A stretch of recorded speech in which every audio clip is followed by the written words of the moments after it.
Hello ladies and gentlemen, today I'm going to be teaching you the if-else statement, or rather if-else, but we're going to be going through it.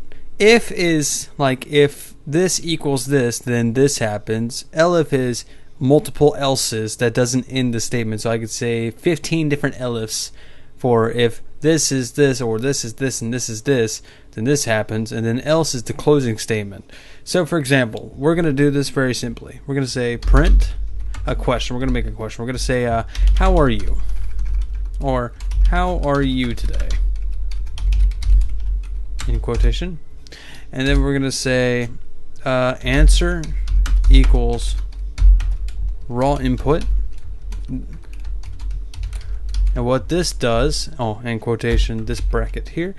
And what this does is answer is defined as raw input. And raw input is the user input. So if we say, if answer equals, it needs two equal signs, we'll say quotation good, and we'll put a colon, and then this is like if this is good, we'll say print that's good to hear.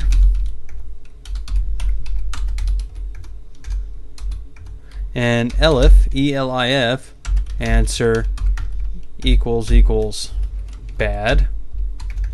And remember, these are case sensitive, so you have to put like bad or bad and then have it defined. It's weird, but we'll say if it's bad, print I'm sorry to hear that.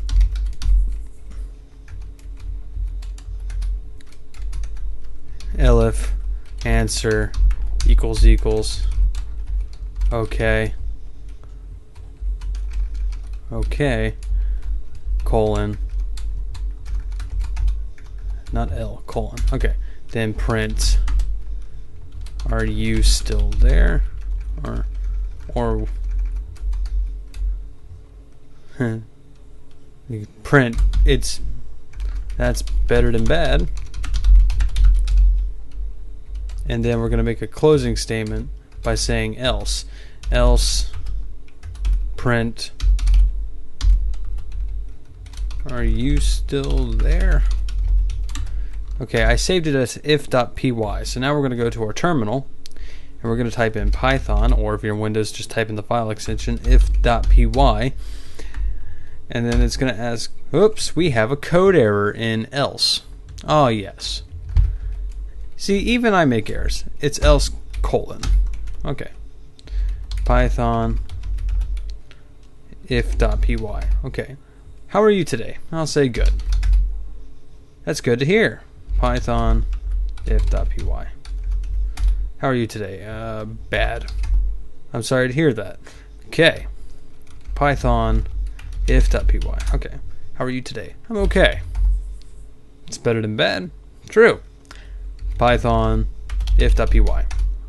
How are you today? Just type enter. Are you still there? And it leaves. That's how the if-else statement works. That's how people made Zork, but there's also some class definitions and definitions you want to work with to make it a lot more longer than this. For example, if I look at one of my review sheets, this is print these two lines on a new line, and it'll give me variations of if-else's, if-else's, if-else's, if-else's, if-else's, and it goes on for a long time. So in this case regard, it's a very fun but yet interesting thing to go through your mind. So answer equals raw input. Raw input is user input. So answer is defined as raw input, and then you have if answer equals else, elif answer equals, or just else. Because if else means if you just pushed enter, then this happens. If this happens, or if you type this, or elif this, or this, then all those happen. I don't want to overload your brains too much. Again, I would like to say maybe next week I'm going to go over definitions and classes. I just wanted to get you to get started on something new. I'd like to thank you guys for watching. I hope you found this entertaining, useful, or informative in some kind of way. And I will see you next time.